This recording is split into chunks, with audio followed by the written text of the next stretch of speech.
সহস্রাধিক কর্মী সমর্থকদের নিয়ে মিছিল করে কাটিগড়া সভায় অংশগ্রহণ করে প্রদেশ কংগ্রেস সভাপতি গৌরব গগৈর নজর কাড়লেন কংগ্রেস নেতা উত্তর করিমগঞ্জ আসনের দলীয় মনোনয়ন প্রত্যাশী আহাদ তালুকদার।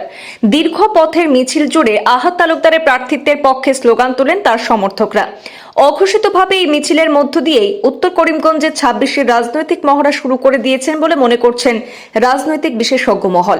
জেলা কংগ্রেস নেতা আহাদ তালুকদারকে দলীয় পতাকায় মোড়া যুবা ব্রিগেডের মিছিলের মধ্যমণি করে সমর্থন প্রকাশের পাশাপাশি গৌরব গগৈর চৌরঙ্গী সভাতেও প্রার্থিত্ব প্রদানের দাবিতে মুহুর্মুহু কাঁপিয়ে তোলেন সমর্থকরা। বিরাট কনভেনশনের আয়োজন করা হয়েছে।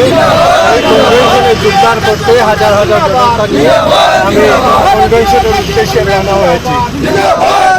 কি আশাবাদী এবারের টিকিট নিয়ে? আমি 100% আশাবাদী। এবার তৃণমূল পর্যায়ে যাদের কাজ আছে সেই সব টিকিট দেবে, যে নিপীড়িত নির্যাতিত তালুকাকে